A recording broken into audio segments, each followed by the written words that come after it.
Hey guys, welcome back to AlgoYogi. We are doing tree series right now and we are almost about to wrap it up.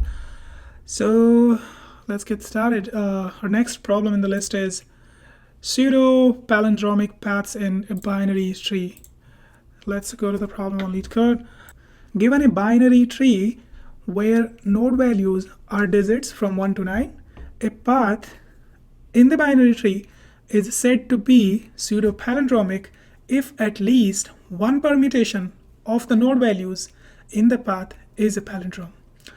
So I think that's quite explanatory, and we already know what a palindrome is. It's basically any pattern, same reading forward and backward. So we need to return the number of pseudo-palindromic paths going from root node to the leaf nodes. So let's get into it. So as you can see here, we have in this example, this particular example, we have 3 paths, right? And these paths will be pseudo-palindromic when one of the permutation of these values in these paths basically make a palindrome, right? So in this example, the answer is 2, and let me tell you why. Because if you see this path, we have values 2, 3, and 3. These are not palindrome in themselves. However, if we rearrange, which is another name of permutation, if I write it like this, then it is a palindrome, right? Palind.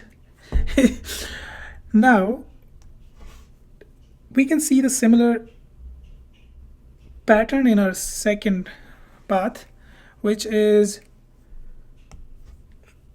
2, 2, 3, and 1. Now, this is not a pseudo-palindrome because you can't really rearrange these values to basically make it a palindrome. So this is not a pseudo-palindrome. You can't really rearrange these values to make a palindrome. However, if you see this example, the values are 2, 1, 1, not a palindrome right now, but if you rearrange 1, 2, 1, that is a palindrome, whatever. So let's see why. So we figured out why our answer is 2, and we already know we have rearranged the values for correct paths, which were turning into pseudo-palindrome. So we have our answer 2 right now. So we could only turn 2 paths. We could rearrange the values of 2 paths into a palindromic string or palindromic pattern. So that's why our answer is 2. However, let's understand the reason why these two are palindrome. These 2 paths are palindrome, pseudo-palindrome, and this one is not. It's not because they were palindrome in the beginning. They could be. There might be some paths which are palindrome in some of the trees, but that's not the entire point. The point is, like, you could arrange them to be a palindrome and you could rearrange them into any pattern, right?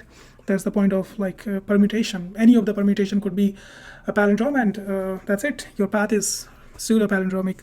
So now these 2 are palindromic, pseudo-palindromic, but this is not.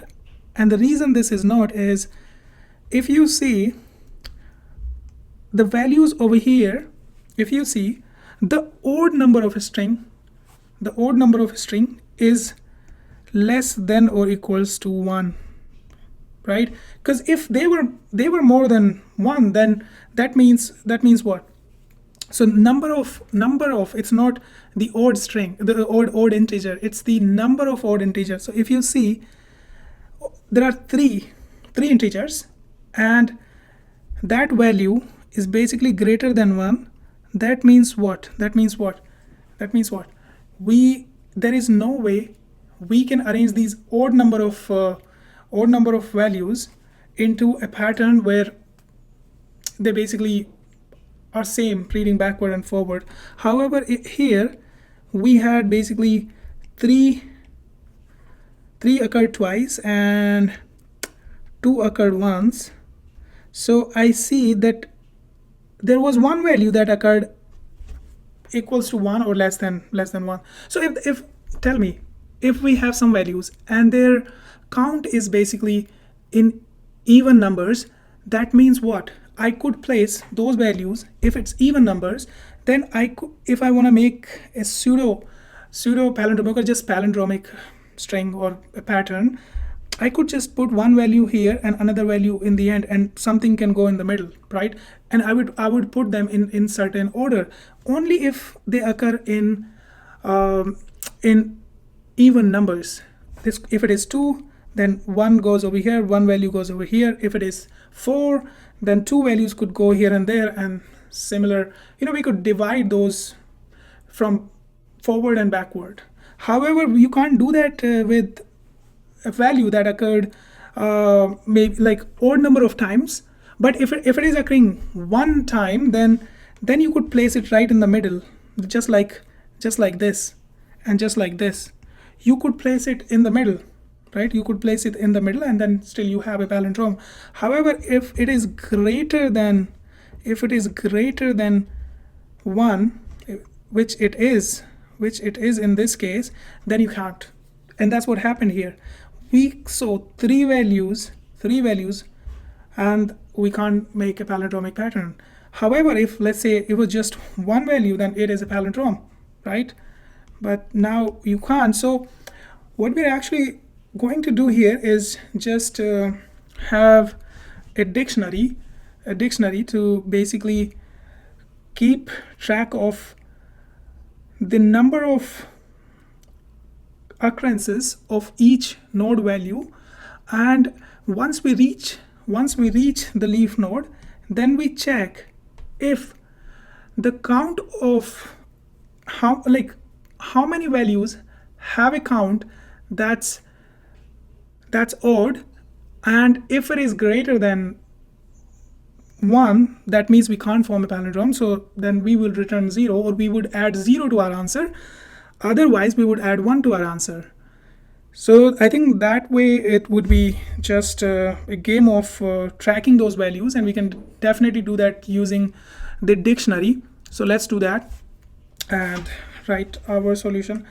So the code here might seem a little complicated. It's not the easiest of the trees, but as I said, like if we understand the problem right, and I've already like explained you the approach, and you would see like we would be translating that code exactly where we would be tracking the occurrences or the count of the values, and then we just want to also track the odd counts of the values. And once we have that, once we reach the leaf node, in that path we try to find out if there were basically like any if there were values, the count of values that had odd number of count is greater than 1, because we can only arrange one value. We can put it right in the middle, and right around them can go all the evenly occurred values. And if that's the case, we return 0. Otherwise we add 1 to our answer. So let's call up the solution. So we're going to have a dictionary, and let me make a default dict. Let me call it paths. Default dict. The reason I'm doing default dict is so that we don't have to worry about a key not being found in the paths. And now we can also have odd count,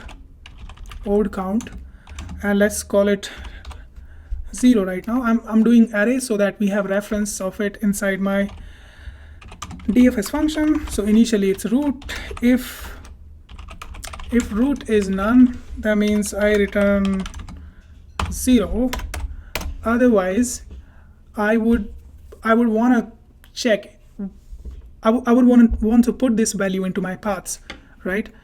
That's what I'm trying to do. So path would take this key, which is the root value, and now we're gonna just increment the count of this value.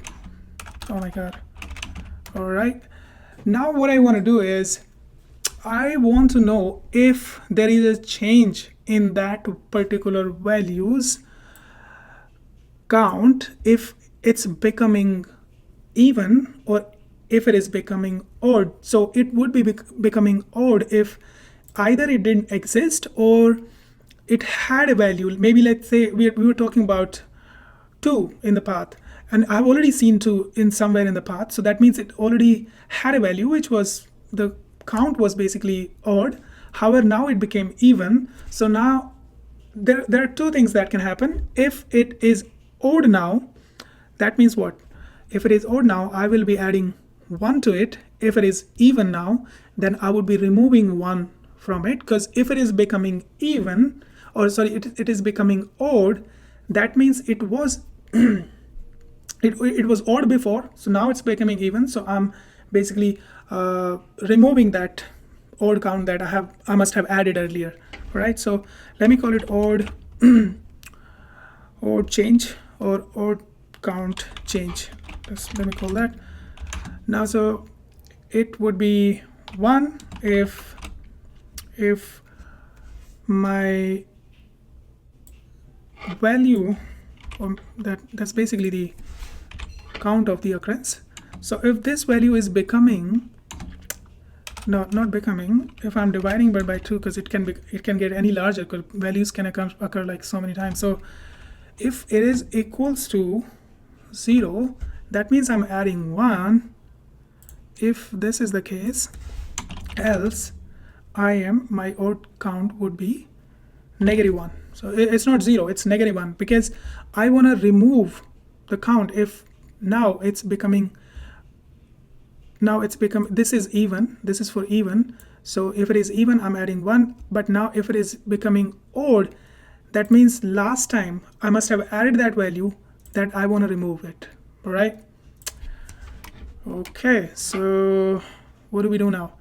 Now we go into checking if this is a leaf node. So if and maybe let me just update my odd change. So I'll add that value to my odd change. So I'll add that value.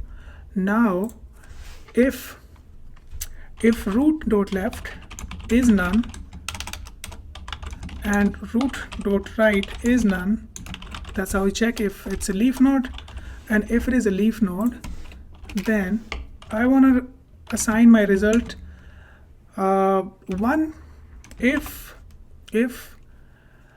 my odd change is and because this is, I'm referring it as integer, array, so that I could refer this inside my inner function. So if this is less than equals to 1, because if it is 0, that means we had all the counts, all the values occurred even times. If it is 1, we could just place it right in the middle. If not, then our answer is 0. Now we can simply return our result, but before that we forgot to assign the result from DFS left and right. All right, left plus right, left plus right. Okay, awesome. Now what? Now we got to remove this. Now we got to remove the, so since now this is this, okay, you have to imagine that this must have started exploring the left side, and once it reaches path, then it needs to return the answer, but answer is already calculated. However, for the next node to be processed, because it will be returning the answer back to the parent it was called from, now it just needs to subtract the odd count change, because I want to get rid of that path value, right? Like the leaf node or whatever path value that I have added in while going to that leaf node, so that I could trace back and explore maybe the right side or left side or whatsoever. So now I will remove the count from path of that route, right? That was the route that I was traversing, and at the same time I also want to decrease the odd change.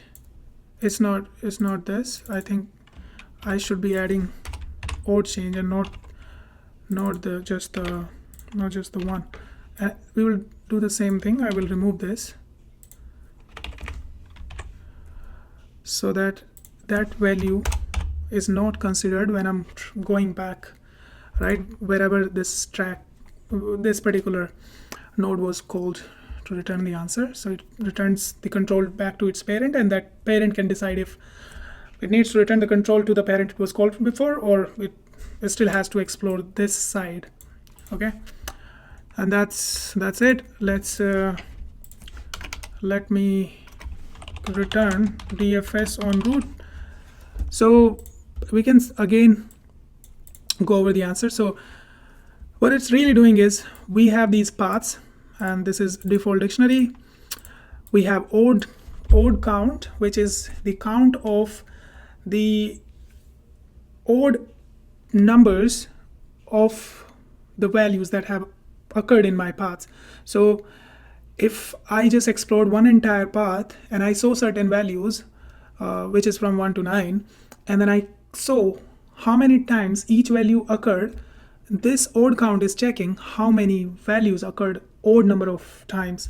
And that I do here when I am done adding that value to my paths, my dictionary. Then I check if my odd change for my odd count to basically increment is either going to be 1. It's either going to be 1 if my path value, basically that particular value in my path, in my dictionary, is now, after adding this value, is if it is even now, then I will basically add 1 to it, or I would else, wait a second, maybe if it is,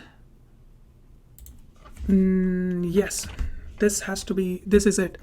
I had to add I will be adding 1 if it's not even, right? That's what the odd change. Sorry about if I messed up earlier, during the explanation. But anyway, now I think this should work. So I'm not gonna re-record. Like, honestly, this is more about you guys solving yourself, and just you guys should not be even here as long as you've seen the conceptual part. Like, maybe just try doing it on your own. And I think this is it. Okay, let's try to let me zoom out, run it on examples, and oh, nice. Okay, and let's submit our answer. Nice. I'm actually impressed. First time coding it, and it's running all good, passing all the tests, and our logic is absolutely good. And we got this problem right, because the odd change is about checking if the values have become odd now, and last time they became even, then we must have subtracted 1. All right, then let's write the time complexity. We are just doing DFS on all the nodes, basically we're traversing all the nodes. So that would be, time complexity would be big of n. I had a long day at work. I'm super tired, so sorry if I'm not very energetic today. And space complexity would be big of h. That's because of the stack, and h could become, in worst case, equal to n. So let's go to our AlgoYogi and mark this problem solved, and couple of more problems to basically done with tree section, and then we can move forward to binary search, LinkedIn, stack, or graph whatsoever. All right, see you guys in the next problem.